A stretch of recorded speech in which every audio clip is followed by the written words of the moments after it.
Yes, Doctor. And the police are particularly anxious that the cause of death be determined at the earliest possible moment. It's a pity. She was a very beautiful woman. One hates to perform an autopsy on a beautiful woman. But you've no other choice, Doctor. Most unusual. There are no marks of violence on the body. What do they suspect? Poison? Have they any idea? My understanding is, Doctor, that the authorities are entirely at sea as to how she was killed. They know why, but, and they also have the fellow who killed her. But... Yes, that doesn't matter. That's none of our business. Our business is to find out what killed her. And yet, one often wonders, what could have caused the last thought that was cut off by death? If it was spoken now, what would it be? Yes, you're here. You found me at last. But you know what you killed me. I warn you. Don't come another step. No, don't, please. Don't. No, I told you I didn't want the bandage. Why, Laura? Why are you so opposed to the bandage? Does it remind you of something, perhaps? What do you mean? Oh, nothing, Laura, nothing. Now, won't you lie down again and let me complete the examination? You're a sick girl, you know, in a highly nervous condition. I want to know what you meant by saying the bandage reminded me of something.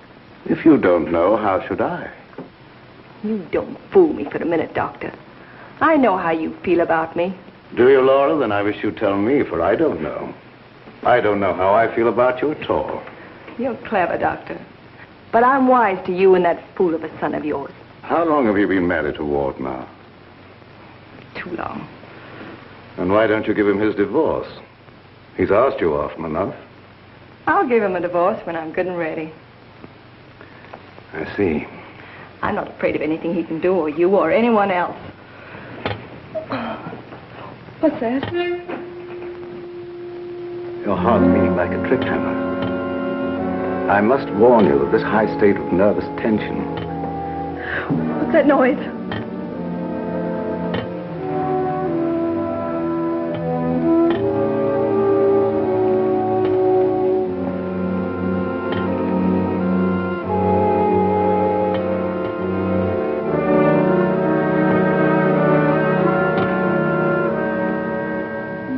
It's only a branch tapping against the window.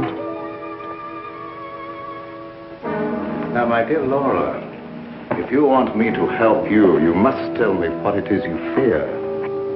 I told you I'm not afraid of anything. I know what's going on here. Someone's trying to scare me out, but it won't work, see? Here I am, and here I'll stay until I rot. I'm afraid there's more truth in that than you suspect. Laura, I must ask you not to cause Father any more trouble. I don't want you threatening him, you hear? You too.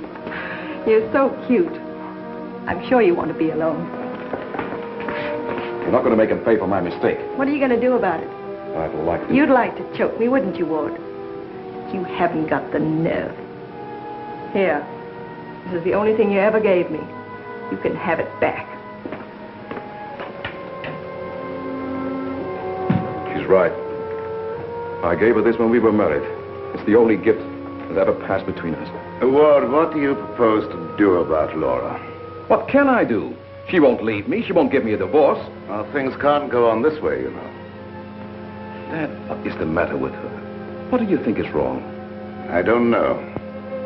She wasn't this way until she began getting those letters from abroad, you remember? Yes, it had something to do with those letters. But you would have thought that when they stopped coming, that... What is it, Elizabeth? There's a patient, Doctor, a Mrs. Williams. Williams? That's the name she gave, and she's decked out like she's going to a horse show. I can't see anyone today. Ask her to make another appointment. Dad, please don't let what has happened interfere with your practice. Very well. Send her in a few minutes. Sure, Doctor. Oh, yeah, that Bill Raymond's waiting. Do you want to see him? Who's he? That private cop who's always hanging around just hoping somebody gets murdered. Oh, yes. He's probably come for his check. Take care of it, will you, Ward? Yes. Elizabeth. Yes. This for you. Gee. Thanks, Mr. Warren. But this belongs to Mrs. Van E, doesn't it? Not anymore. It's all yours. She won't get sore, will she? I don't want to have any trouble with her. You know how she is. I know. We all know, Elizabeth. And I want to thank you for your patience. Run along now, Elizabeth. Yes, Doctor.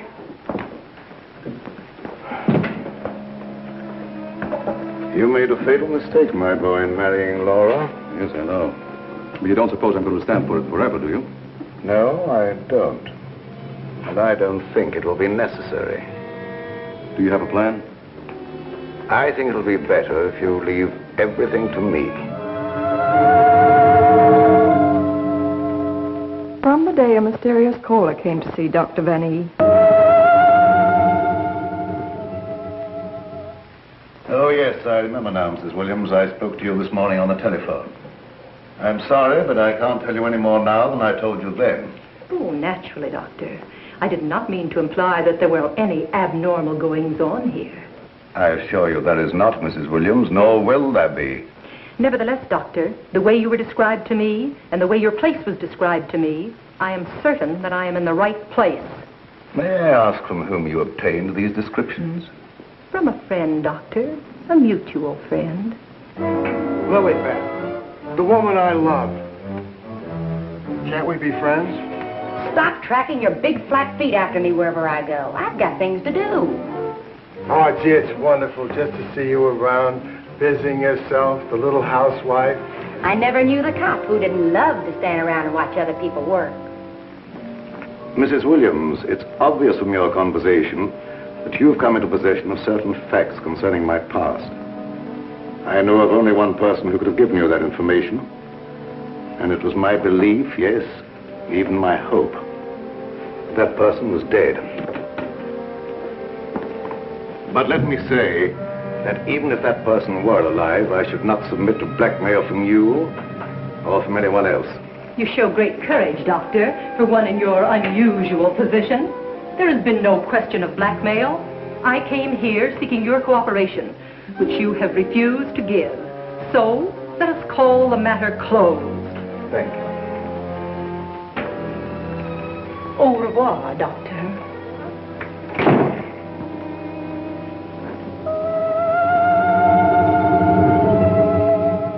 Then came this sinister pair.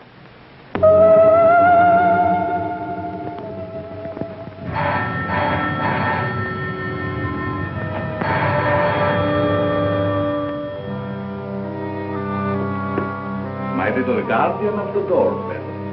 If you had waited another second, Inigo and I should have kicked the door in. Yes, sir. Sir? There is an air of inquiry about you that immediately offends my deepest nature. There is something suggesting Scotland Yard, the French Sûreté, the Italian Carabinieri, the Turkish Polizei, and other minions of the law. Short, sir, I think you're a cop. Yeah, how'd you know? I believe I'm in the home of Dr. Joseph Van E. Yes, sir. I mean, sirs. Oh, do not be polite to Inigo. He's only offended by it. Run along, Inigo. Make yourself at home. We got a nice tree in the yard, but It ain't got no coconuts.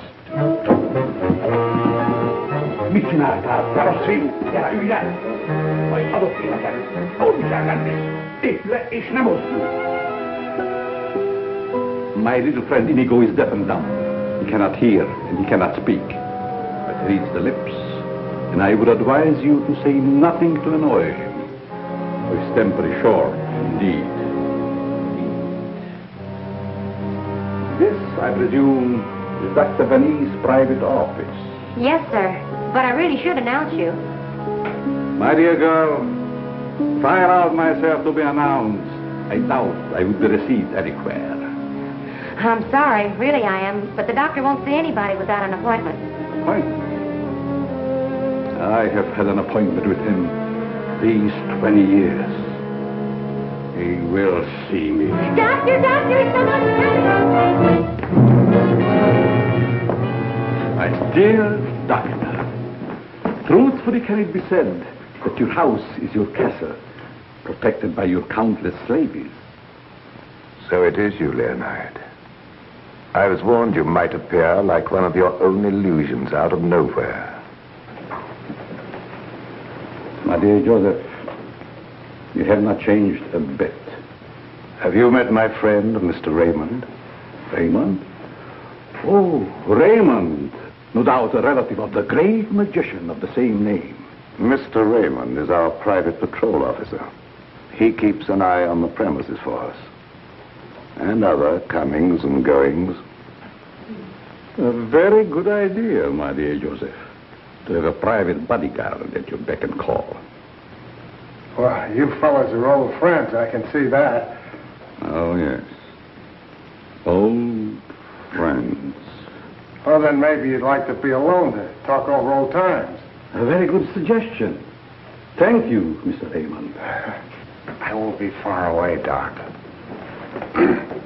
Well, so long, Mr. Leonard. Don't pull any more little men out of your hat. Well, Leonard, what brings you to me after all this time? The long arm of coincidence, my dear Joseph. Simply the long arm of coincidence. Aren't you glad to see me again? No, I can't say that I am. You with your foreign background and I, what have we two in common? Always truthful, Cousin Joseph. As when we were young men. You might have said no and saved your career. But you prefer to tell the truth and ruin yourself. What do you want here, Leonard? A few days' hospitality, my dear Joseph. Nothing more. Is that too much for one cousin to ask of another? Remember, we agreed not to think of each other as cousins again, Leonard. Bygones, my dear Joseph.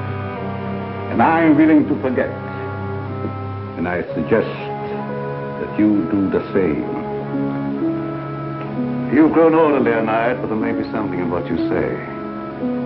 I don't want to hold a grudge.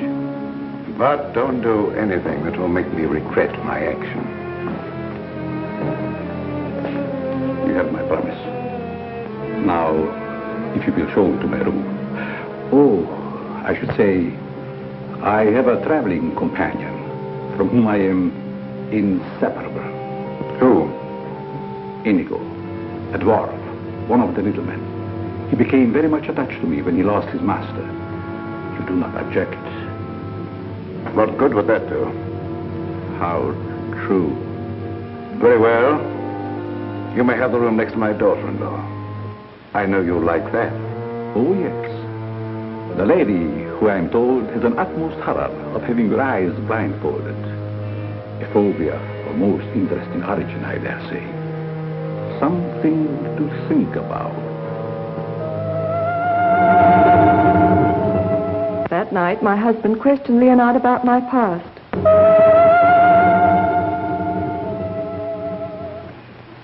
Cousin Leo. Oh. My dear Ward. How flattering that you remember me. Well, how could I ever forget you? What are you doing here? A chance visit, my boy. I wanted to see the old homestead again. You've seen Father? Yes, and he received me with open arms. in a manner of speaking. I don't mind telling you, you came at a very bad time. We're having some trouble. My boy, trouble and I are like this. I presume you refer to the charming lady in the room next to mine, your wife, I believe. Yes, Laura, I have met her, but I'm looking forward to the pleasure. I'd like to talk to you for a moment. All right. Perhaps you can help us. By doing what, my boy? You've been everywhere. You were caught in Europe during the war. I'd like to show you something. You may be just the person I'm looking for. If I can be of any service. Did you ever hear of a dance team called Renee and Lorette? I don't think so, my boy. And then again, There must have been such a team. Look. Renee and Lorette. The dance of the green mask in the green room in Paris. Green room. Yes? Oh, the face of the man does seem slightly familiar. May I ask, where you got this photograph? The maid, Lilibet, found it in Laura's room and turned it over to me. Oh, then, my boy, I'm afraid I can't help you. I played the green room on several occasions, but never with these people. In fact, I don't seem to remember them at all. And I appeared in many clubs during the occupation. I'm sure the girl behind the green mask in this picture is Laura. How can you be sure? Who can ever be sure what's behind the mask? If the people in this photograph could suddenly come to life. I'd like to know who the man is. It can be anyone, my friend. Anyone. In this makeup, it might be even I. I wish you wouldn't joke about it. This is very serious. Of course. But let us say you found out who the man in the photograph is. What then? I have an idea that if the man in this picture were to show up, I'd find out I wasn't married to Laura at all. Think over what I've asked you. It'll be to your advantage. Certainly, my boy. I will give it every consideration. And perhaps something will occur. Who knows? Don't you want to leave the photograph with me for my further study? It might be the very incentive that my memory needs. No, thanks. I'll keep it. As you wish.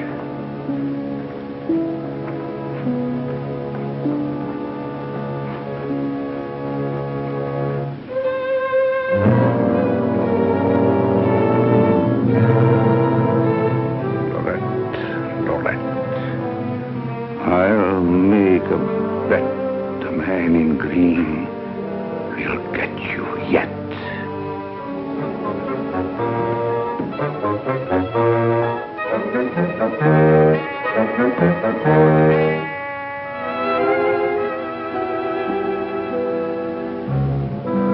Vinegar.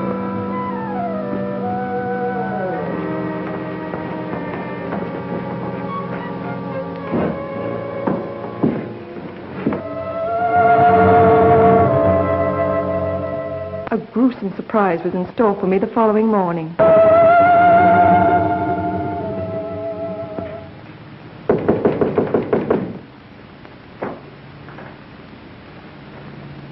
Who is it? It's me, ma'am. What do you want? The afternoon mail. You wanted to know when it arrived. Was there anything for me? Yes, ma'am. Put it under the door. I can't. It's a package.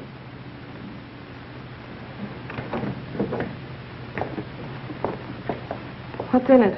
I don't know. It's against postal regulations to open other people's mail. That's never stopped you before. I'd like to know what you mean by that remark, ma'am. Oh, shut up and get out. Don't you want me to help you open No, it? I don't. Get out. It's addressed to you in green ink with a warning. Look out for the man with the green mask.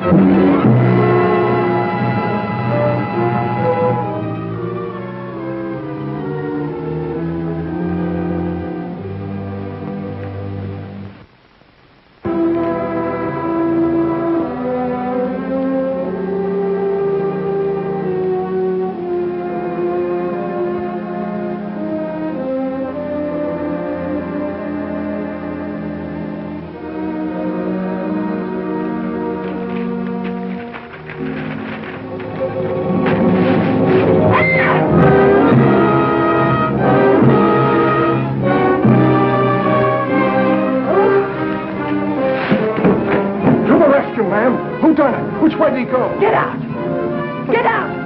I just heard you yell. I was hoping it was a murder at least. Get out, I tell you, you have no business here. Well, but you don't understand. I'm supposed to be here. That's what I'm being paid for. Paid? Yeah. You see, I'm Bill Raymond, private cop in this neck of the woods. I was hoping we'd have a little murder or something happen around here so as I could solve it and get my old job back at Sentinel Homicide. Nothing personal, of course. Who told you to say these things to me? Well, nobody. Nobody said nothing to me. I was just waiting around outside to see Dr. Van Nee, and I heard you yell. So you're a friend of that crazy doctor and his son? Crazy? I wouldn't exactly say that, ma'am. The doc's a pretty good egg. You wouldn't want anyone to say you was crazy, even if you... You can go back and tell him I'm not afraid of being murdered by you or them or anyone else. No, I don't guess you are, ma'am. Still and all, if you was to get murdered and I was to find out who done it, it'd be kind of a break for me. That don't be the kosher.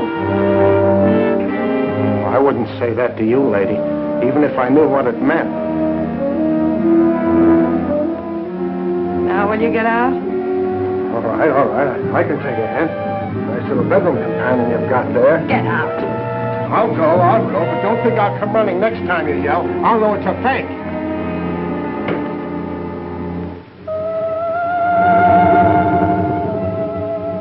I became afraid and my mind started to crack.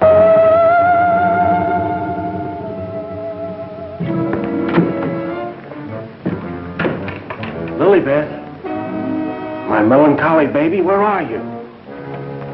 Where'd you get that box? I don't know what you're talking about. You lying little snoop going through my things. What'd you do with the picture? Where is it? I didn't see it. That's the last time you put your hands on me. I'll give you one more chance, and then I told you I don't know where the picture is, and I don't know what you're talking about. It's been you all the time going through my things, opening my mail, rapping on my door at night. Now you're blaming me. I've never touched anything of yours. You've got my robe on now. Where'd you get that? I was just trying it on. Mr. Ward gave it to me. He said you didn't want it anymore. I'll tell you when there's something I don't want. Oh, shut up. It's only a dummy. A dummy? Where'd you get that thing? I suppose you're going to tell me you don't know anything about that either. Oh, I bet it was in the box. In the box I brought up for you, that's what. There were no stamps on it. How did it get in the mail? I don't know. The doorbell rang, and I thought it was a mailman. I opened the door, and it was sitting there on the stoop. You're lying. No, I'm not. I don't mind telling a lie now and then, but I'm not lying now, honest. You're trying to scare me out. I'm not leaving. No. But I am. You come here. You and Mr. Ward are pretty thick, aren't you? Thick? Yes, thick like your head. He's fallen in love with someone else. Who is she? I don't know. It's not me. I know it isn't you. I know all the signs. He's fallen in love with some simple-faced men. There's always a way to get even with them. I've got to find that picture. Otherwise, they won't know what he looks like. I've got to send it to the police. He won't dare touch me. Who do you mean, the man in the picture? Have you seen him? Maybe I have, and maybe I haven't. Maybe I saw him go behind the thicket, or through the wall, or under the house. He's here in the house? Yes. I let him in. I let him in. He was waiting outside to get you, Miss Laval. Miss Laval. There's nothing safe from your prying eyes, is there? You think you know everything, don't you? I know why you're afraid, and I know what you've done. No, I'm not so thick. I'm not as thick as you think I am, Miss Laval. That head's supposed to be you, kind of a calling card. I'll remind you that... Why, you...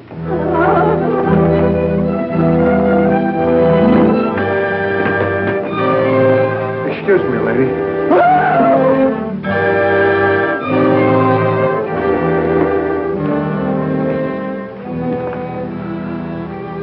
Oh, I'm afraid. I'm afraid. Where are you hiding?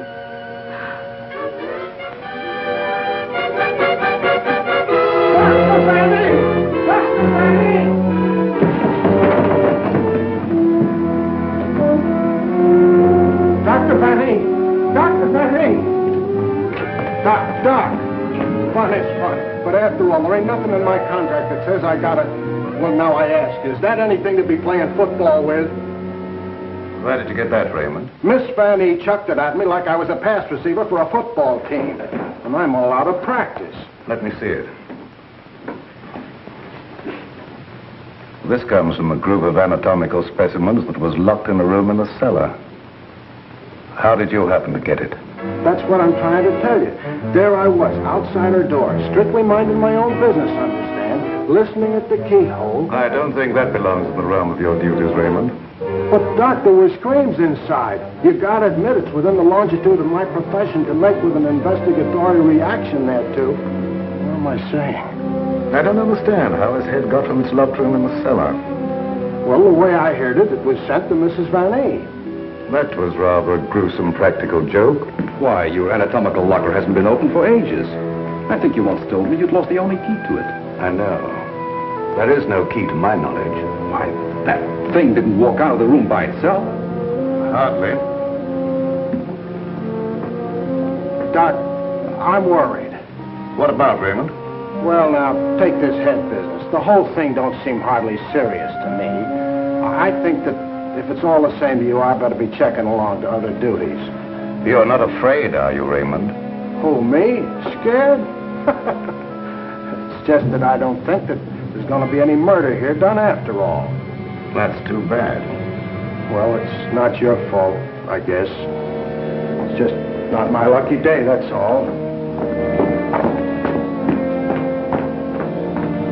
Thank you, Lilibet. Oh, Miss Lilibet, have you a little more coffee in the kitchen? What happened to the 3 gallons I already gave you today? Lilibet, what you need is a good, strong, steady man. Who is always hanging around, tracking up my floors and things. What's that on your shoe? Looks like cobwebs from out of the cellar. What were you doing in the basement? It could have been the attic. Bill Raymond, you're holding out on me. What are you up to? Up to? Yes. Who asked you to go poking around in the cellar? It was in performance of my duty. What duty? What did you find? Absolutely nothing. That's what makes me so disgusted. Too bad about you. You know, Lilibet, I think somebody around here is just kidding. They don't mean business at all. Why don't you just wait around and see? Say, if you got any inside dope, I wish you'd tip me off. If I'm ever going to get back to Central and prove I'm a good detective, I got to have some clues.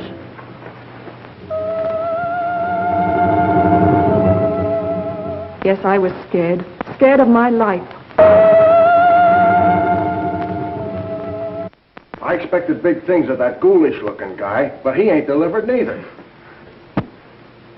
I should say, in a way, you were entitled to expect big things from him. Leo was once confined in this house when it was an institution for the insane. Nerves, you know. Do tell. Well, then, he must know his way around the place, huh? I understand while he was here, he engineered an immense number of secret passages through which the guards could keep an eye on the inmates at night. Finally, he took one of these passages into the outside world, and we heard later he'd been seen in Europe. Ah, Europe. That's where history's being made today. Gee, I'd love to travel and... Well, perhaps you'll have an opportunity someday. Not if something don't happen around here pretty soon to make me famous. That Lilibet. I've been trying to get a cup of coffee off of her all day. She don't care what happens to my metabolism. Metabolism. That's a good word. I wonder what it means.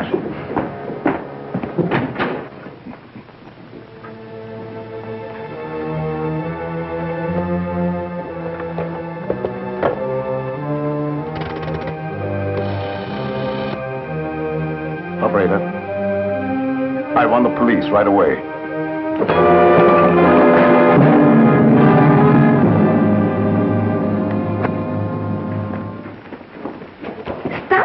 Me. But, hon, don't you want me around to protect you? That Indigo guy might... Yes, but who's going to protect me from you? Lilibet. My wild Irish rose. I just live for the day when I can take you out of all this. When I can slave and get you the luxuries in life. Gee, I'd gladly work my fingers to the bone to buy you expensive motor cars and furs and jewels and and things and serve you breakfast in bed. What's the matter with me? Am I crazy? Yes, and I'd hate to hang by my neck until you got me all those things. Yeah, you might get a little blue in the face. Still and all I got to do is to find myself one slightly murdered body, and I'm in. Stop looking at me. Oh, Lilybeth, sometimes I think I'm not getting anywheres with you. What do you think? I think you've got a good idea there. All right, all right. You'll be sorry someday when you see my picture in the paper. Wait and see. Hey, Lilybeth, why don't you answer the doorbell? Maybe that Indigo guy wants in.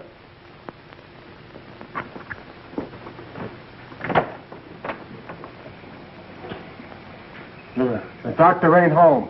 You'll have to call some other time. Don't be silly. Don't say I didn't tell you. Close the door on your way out. Hey, wait a minute. Well, if it isn't Bull Raymond. Shh, Terry. You trying to ruin me? Ruin him. Come here, Bull. Meet Miss Cornell. How do you do, I'm sure. Likewise. How do you happen to be out with him? Cute, darling, don't you think? Flat at both ends, head and feet. You've heard me speak of him. Bull Raymond. Bill Raymond, if you please. Mr. Terry Lee, you so-called reporter. How do you happen to be out with a dish like this? Jane Cornell. Good for dull days in a man's life. Mr. Raymond. Oh, yeah, I remember. Terry told me about the time you shot up the dressmaker's dummy. Huh? Yeah, he said you closed in on what you thought was a murderer, but it turned out to be the dressmaker's dummy, and you shot it full of holes so the real murderer got away. My pal. So this is where you've been hiding after they kicked you out for that fiasco, huh, Bull? Bill, I mean? What are you doing here? Can't a man rehabilitate himself in peace? Here I come looking for an honest crime around here so I can solve it and get myself back to Central. And you come along and... Where's the body, Bull? Bill? There ain't no body. That's the trouble. No, let's keep it friendly. Friendly? What do you mean? Let's have it. Who killed who and why? Are you kidding? Did somebody get knocked off around here? Look, I don't like to be kidded either. Where is it hidden, Sherlock? Oh, Terry, you've been on the police beat so long that... Now, listen, Bill, you know me well enough to know I wouldn't come out here just for the ride. Not when I could be, It just so happens there was a call to the police. Came from out here. And I happened to be there when it came through. Miss Cornell happens to be the operator. So she tipped me off. Told me the line had gone dead. So I smelled the story, and here I am for an exclusive. You see what I mean? What's in that? Well, that's the doctor's consulting room, but there ain't nobody in there. I've been standing here for quite a spell. Open it up. Let's take a look. That's funny. The lights in here ain't almost never out. In you go. Never do that. I could get killed that way. Is that bad? Oh, so nothing's happened around here, huh? It's busted.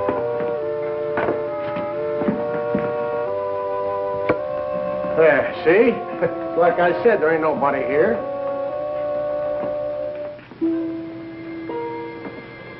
Hey, cut it out, will you? You're making me dizzy. Well, sure, somebody stumbled over it and pulled it out of the wall. Could happen anywhere.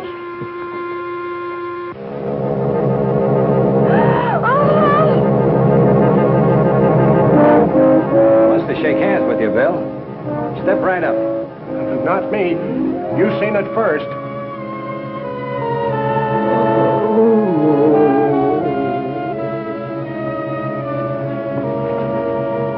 Doc. Raymond, did you try and kill me? Why, Doc, why should I do that? You ain't paid me for last month yet. How long you been here? Now, let me see.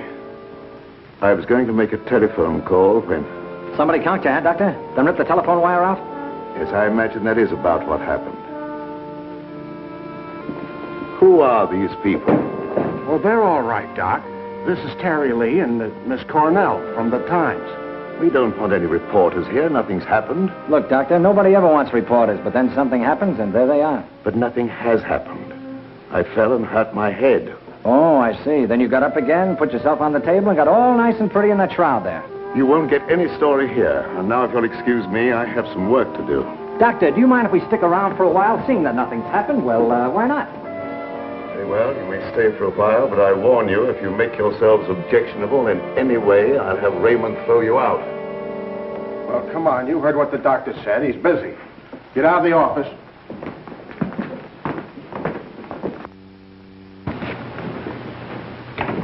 Probably a pretty nice guy caught in a tough spot. That's the way I see it.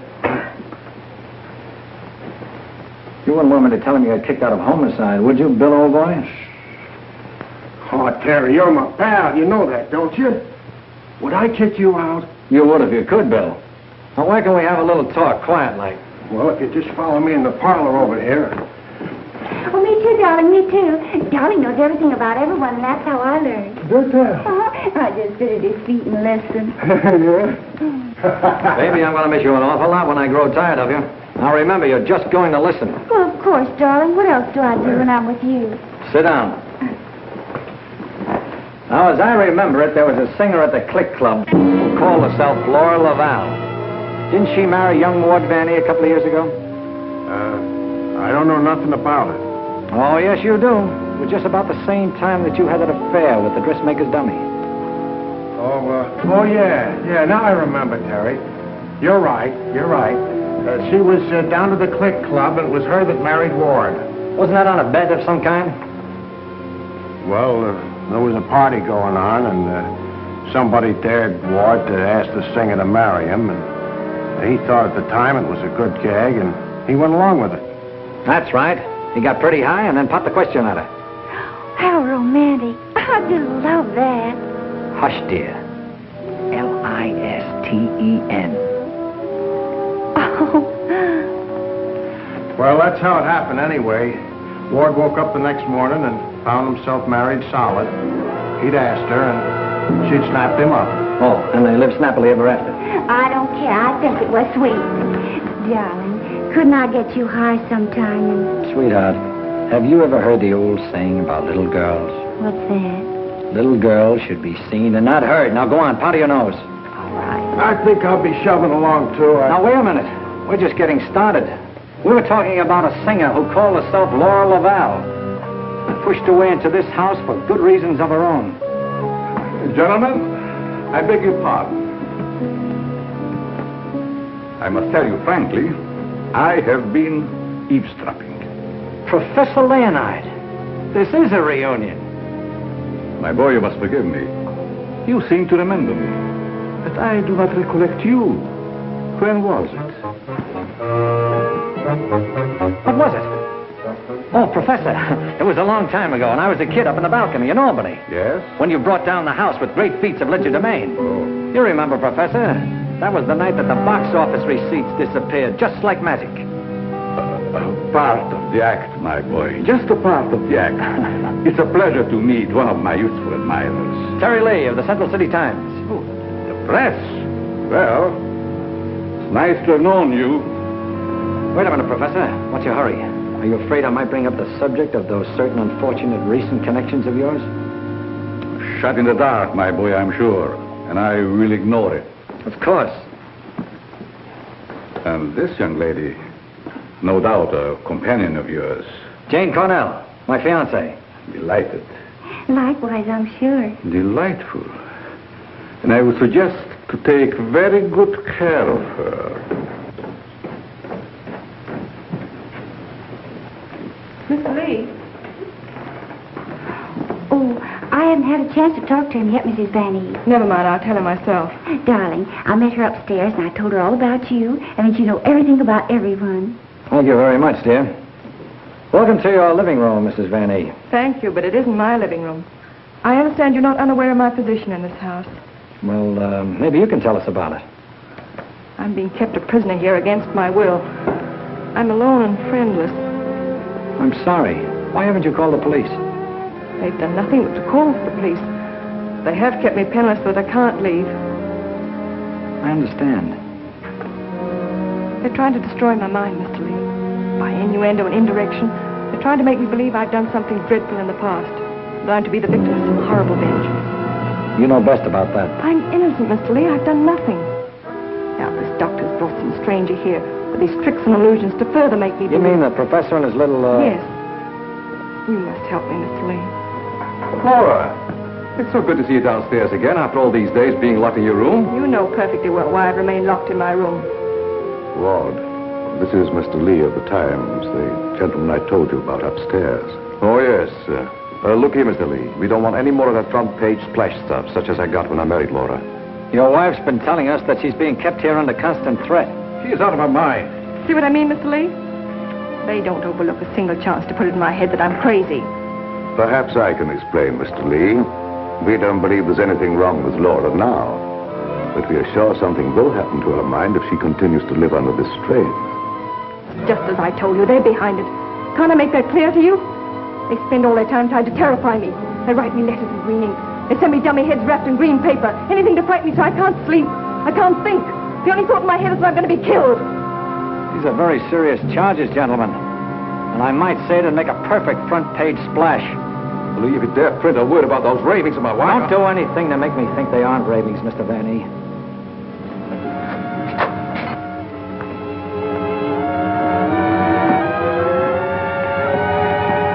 He said to put the blindfold on, and you will know the truth. No!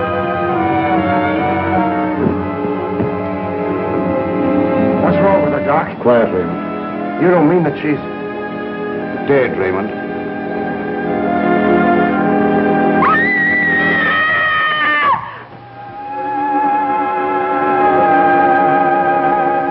Then I knew that he was here.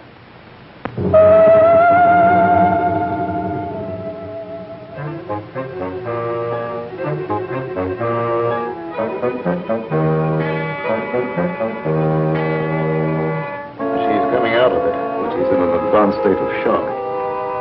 May be necessary to administer a sedative. That's intended to shut her up. I'd like to hear her do some more talking, Doctor. If her mind is allowed to dwell upon what's happened, that may be the breaking point. Well, you've got all the answers. Look here, Lee, I don't like your tone. If you have any insinuations to make them to me. Okay, I will. Suppose you and I talk this over downstairs. I don't recognize your right to question me. However, if it'll make you leave Father alone...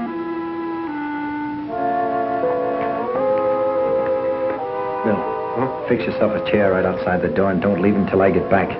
Sure. But what about Lily Pad? Don't she rate nothing around here? Now, Lee, first I'd like to see your credentials. You bust in here saying you're a reporter. That's the old turn the tables gag, Vanny, but if it'll make you any happier, take a look. All right, you're a reporter. But I still don't understand how you and the young lady got the news about our troubles. Do you really believe that story, Lee? Do you, in your right senses, really believe that we are keeping Laura a prisoner here? That's what the lady says. She said that... Nonsense. Nothing would please me more than if she got out. Look, I don't get any of this stuff, Vanny, but there's a tricky deal going on around here, and I intend to sit in on it. Too bad I can't flash the city desk to make ready for a front-page replay. Yes, isn't it? Either your wife is the victim of a well-plotted program of persecution calculated to drive her insane, or she's the witch you say she is. You're the fellow with the nose for news. What does it tell you? It tells me that right now I'd like to know where your disappearing relative is.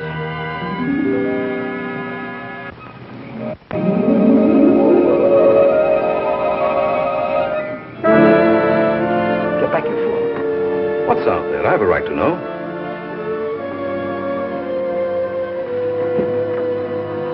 Don't see anything. What was it? It isn't possible. It isn't possible, of course. What do you see out there, Lee? I've had enough of this. Come on. Are you nervous, Miss Cornell? Oh, no. I think it's very exciting. Well, Professor, I thought I just saw you outside, banging at the moon. You disturbed her sleep. Poor child. Where have you been? How about you start acting normally for a change? You're bringing suspicion upon all of us. I, my boy? What have I done? Suppose you tell us. Has no one arranged to silence you yet, Mr. Lee? What a pity. I don't silence very easy, Professor. And it'd take a lot more than what you've done to her. Do you suggest that I had a hand in that poor girl's unfortunate demise? Why don't you behave yourself, Professor? Mr. Van E here has the right idea. You're just gumming up the works. I did my humble best. Who are you working for? What do you expect to get out of it? I'm discharging a debt, Mr. Lee. A debt contracted many years ago. Now, are you any wiser than you were a moment ago? No, but I'm beginning to get a general idea. By the way, how's that little girl of yours? I hope fervently that nothing happened to her. She would look so beautiful lying here. Look, Professor, I may not have been very smart in bringing Miss Cornell here, but if I thought you had any plan to do that... Why do you persist in making me the villain, Mr. Lee?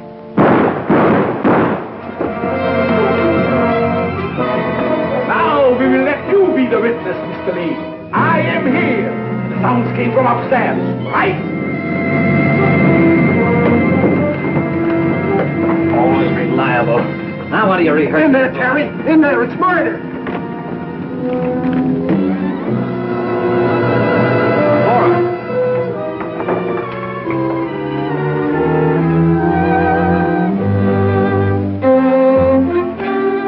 Jenny, wake up. Wake up.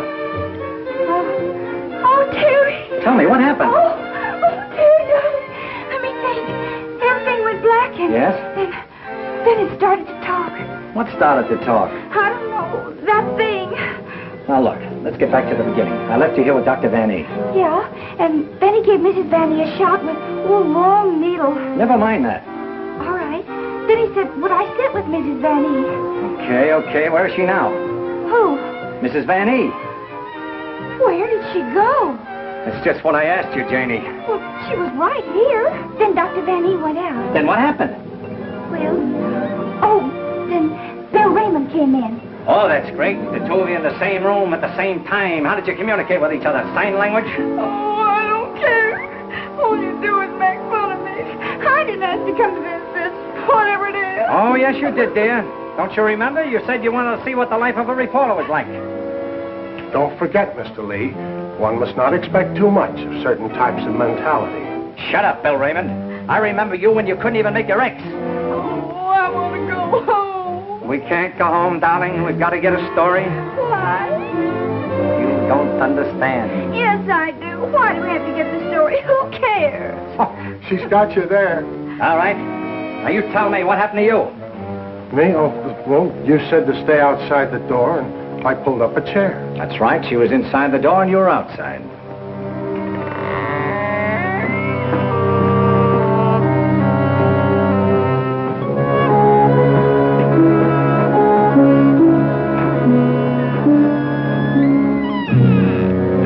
Then come that odor of heavenly perfume. That was an lily pad. It was sweet and penetrating, like an ancient drug. And I felt kind of sleepy-like. Oh, so sleepy.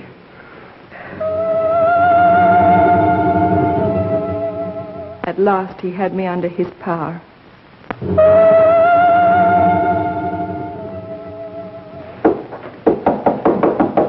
There must be a button or a gadget of some kind around here.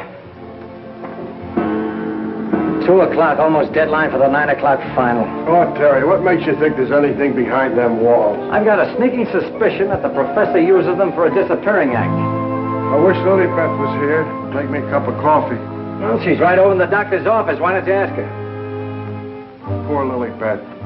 I kind of hinted that all I needed was a murdered body, but I didn't think she'd take it personal. Will you stay with those walls?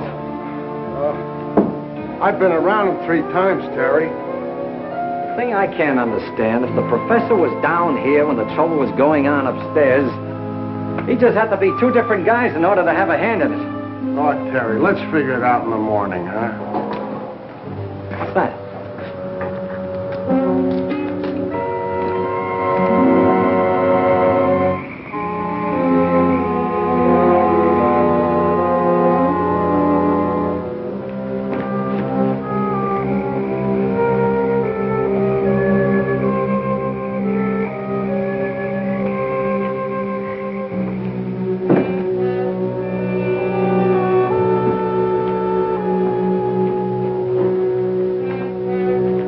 Wake up. Either something or somebody opened the front door. Oh, that's the shortest night's sleep I've had in a long time. All right. Now that you're good and rested, let's see if we can understand what happened upstairs. Well, Do you think it had something to do with that picture, maybe, that Lilybeth found in Mrs. Van Ee's room? What picture? Oh, the one with the couple with the two masks, you know, like we found, like that mask. Who has the picture now? Well, young Van E, I guess. That's the point.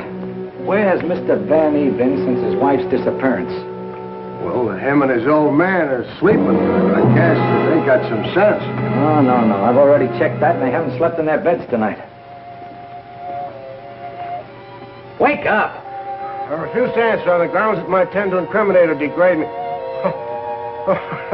My unconscious mind.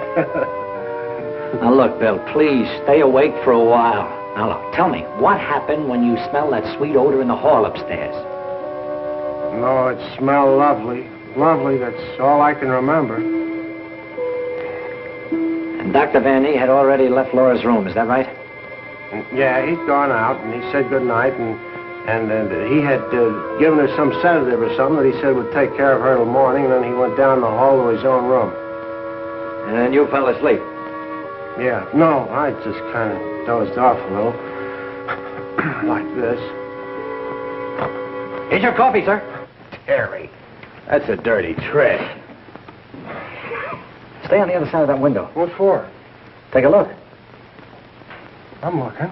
What do you see? Lilybeth! Gee, this ain't natural. Who are you talking to? The woman I love. Poor little angel. Try and speak to me. She can't hear you.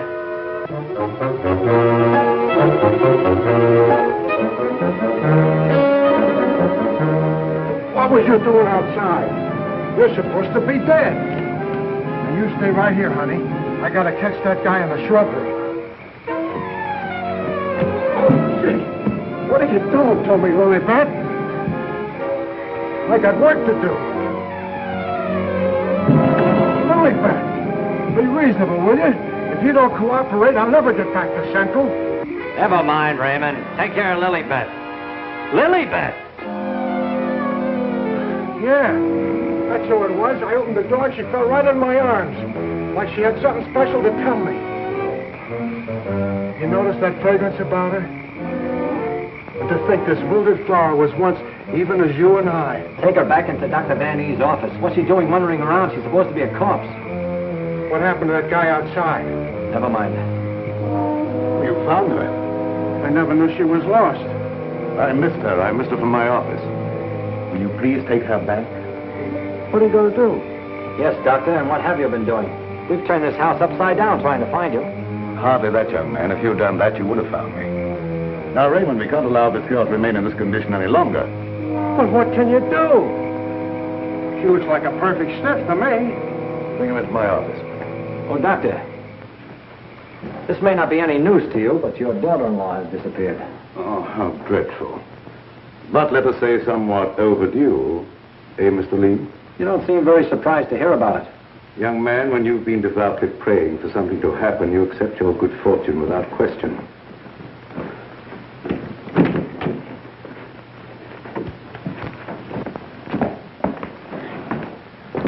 We thought that probably you might be able to throw some light on the subject. That's right, Raymond. Leave her there. There's absolutely nothing wrong with her. Huh?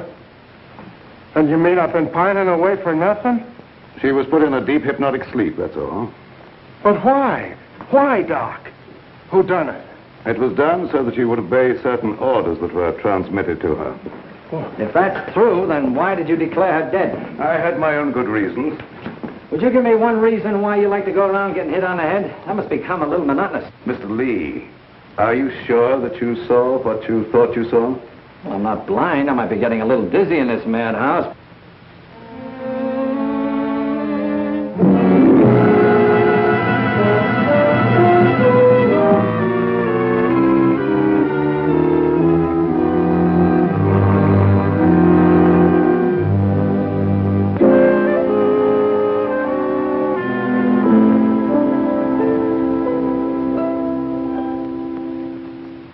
You know, Doctor, morning isn't very far off. And when the police get here, you've got an awful lot of explaining to do. You're in this up to your neck. By morning, let us hope no explanations will be necessary.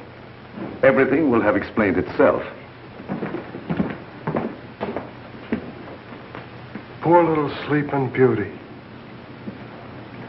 Do you suppose someone thought she looked weak-minded and picked her out to carry out his commands? That's not always the case, Raymond. If Leonide were here, we could settle this case very quickly. Gentlemen, it is my peculiar misfortune to always be in a position where I may eavesdrop. How can I be of service, Cousin Joseph? Oh, Professor. Ask me no questions, my friend, and I will tell you no lies. Leonide, you could undo certain mischief that has been done this girl. I know you can help if you will. I could, my dear Joseph. But I will not bring down the wrath of the unknown madman who is loose about these premises. It is a matter of self-preservation. I had nothing to do with hypnotizing this girl. I have an idea that you may have already carried out the unknown's orders and that he no longer needs her. Nevertheless, my dear Joseph, you must excuse me. Just a minute, Professor. I wonder what would happen, Professor, if in connection with your sudden reappearance here, somebody dug up the old story of why you swindled Dr. Van E. and then ran off and let him take the rap. I will not be blackmailed, Mr. Lee. And I observe again that you're a young man who knows too much for his own good. And I would also like to know where you obtained all this information. You're extremely young to have your fingertips on events of 20 years ago. I have a memory like an elephant. I never forget something once I hear it. I'm a sharpie, Professor, as every one of you will admit before morning. Now, Doctor, I'd like to bore you with a few questions. I wouldn't mind, young man, if you had the slightest idea of what you were looking for. Maybe if we start back to the time around midnight, when you administered what you call a sedative to your daughter-in-law. Are you inferring that I had anything to do with Laura's disappearance? Why do you keep evading the issue, Doctor? You know you'll have to confess when the police get here anyway. I would remind you, young man, that you're making a direct accusation, and I refuse to answer. Look, I want the facts and I want them now. Let's cut out the mulberry bush routine. Listen, Bill, you're supposed to be a cop and you want to get back to homicide. Help me make the doctor loosen up. He knows a lot more than he's telling. Well, sure, I'll help Terry, but first let's get Lilybeth out of this. Maybe she can tell us something. Yes, Mr. Lee, it seems to me that you're not too anxious to have Lilybeth restored to consciousness.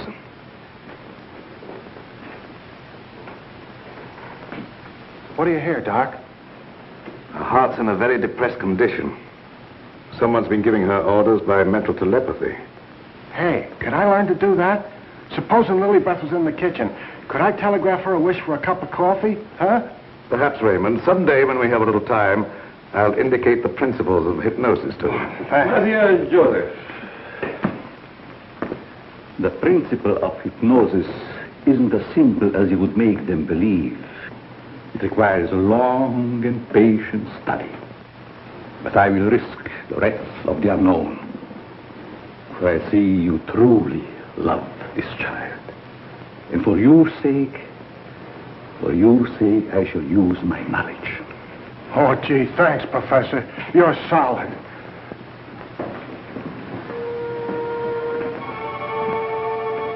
Och jag fick mig lätten och flächen var fyrflätten. Larum sördimon här. Wake up. Wake up. Lilybeth, darling. Keep your big hands to yourself. What are you slapping me for? Professor, put her back to sleep. It's better that way. What have you been doing to me? Me? What have I been doing? Yes, what have you been doing? You gotta learn me that hypnotism trick. It's my only chance. Tell me, Lilybeth, what happened? Well, I can't seem to remember it. It all seems like a dream. Did you see anyone? No. But I do remember a perfume, a sweet odor. Yes, go on. Terry, darling. Oh, Terry, darling. Yes, Jane. What is it? Is it Halloween? No, it isn't. Then why was that green face bobbing up at the window? What? Yeah, a green face just like the one I saw in Miss Van E's room. You saw a green face in Mrs. Van E's room? Yes, darling, that's what she was shooting at. I mentioned it to you, but you're so scatterbrained. Yes, dear, I'm scatterbrained. Does your mind feel rested now and everything after your nap? Mm-hmm. That's a good girl. Now, come on, tell me, what happened? Oh, don't yell at me. I can tell you just how it happened. We were alone in the room, and Laura was going to sleep. And then she said, "Oh, take away the bandage." And I said, "What bandage?" And then she said, "Oh, don't shoot me. I didn't mean to do it." And then, the room got awfully black. I think somebody must have turned off the lights. Just like that. Go ahead, you're doing fine. Well... Yeah, the lights had already gone out. Uh-huh. And the room got awfully dark. You've already said that. Think hard now. You saw a green mask. It came out of the wardrobe. Like a moth?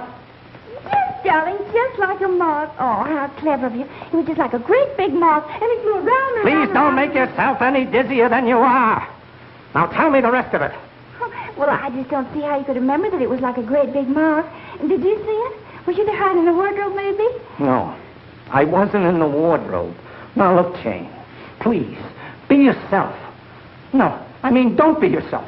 Just relax. Relax. Mr. Lee, just a moment. Where were you? Were you upstairs? No, I was down here talking with your son. And by the way, where is he?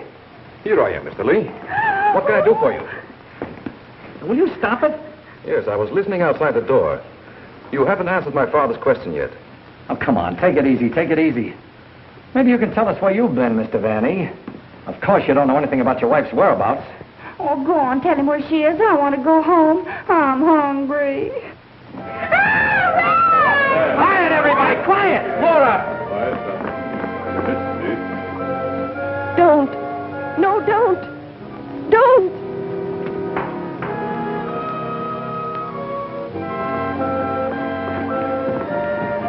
Laura! She's under a hypnotic spell. Ladies and gentlemen, it has been an exciting night, and you all are deserving of some explanation and relaxation for the strange goings-on. The guy who's doing the talking is behind the wall somewhere. Now you're getting smart, Sherlock. We introduce at this time the team of Laurette and Renee as they appeared at the height of their success in the green room of the Paris Crillon. Sure, the mask, the picture. Mademoiselle Laurette. Now I know who he is.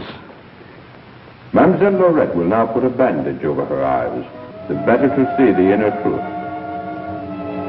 Very good, Renee. Very good. Just like the old time. Would any member of the audience like to ask Mademoiselle a question? Come, Mr. Lee. You have been so full of questions up to now. I'm thinking, brother. We cannot keep Mademoiselle too long in this delicate mental balance. She has been under a great strain lately. Then I will ask the questions myself. Yes, Renee, I'm at your command. Are you afraid now? No, I'm quite safe. Will you tell the truth? Yes.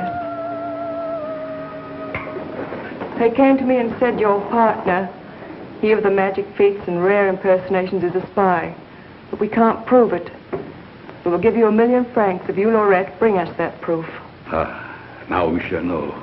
You gave them the proof they wanted? Yes. They took him away to be killed? Yes. What was he to you, this man you betrayed? This man you sold to the enemy for money? He was my husband. When they told you he was to be executed, you sent this man a gift for his last moment before the firing squad. What was it? It was a green scarf for his eyes. Like the one you're wearing now? Yes. Why did you send it? It was my scarf. I wanted him to know I had betrayed him because I hated him. He was good and kind, but I hated him for the power he had over me. I see. That is your only defense. You hated. You thought they shot him. You escaped to America. You thought you were safe. Then you found out he was alive and wanted revenge. Thank you, Mademoiselle Laurette. You may remove the bandage now. What do you see on the cloth, Mademoiselle? There's a hole in it. Yes. What else, Laurette? What else? There's blood on it. It's blood. I have come back. I am here. And I will have my revenge. No! No, don't touch me! Ah! guns at the window. You know where.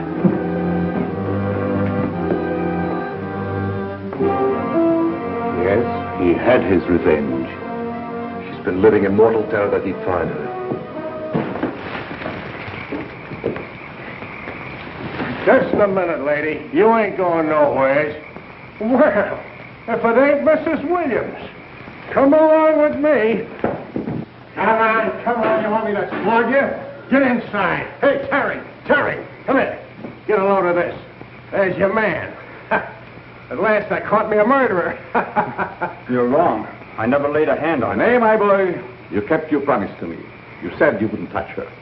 But she's dead, ain't she? And you ain't going nowhere till we find out what killed her. And you, Professor, you know too much for your own good. I'm holding you, too.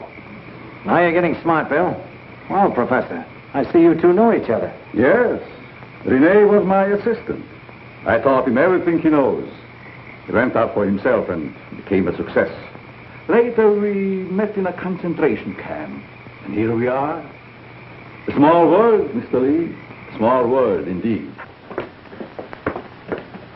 Terry, isn't this the place where you get the marriage licenses? No, dear, this is the morgue. The morgue. Oh, darling, you say the cutest thing. The morgue. Oh! Never mind, dear. You just stay right here and nobody will get you. Oh, but...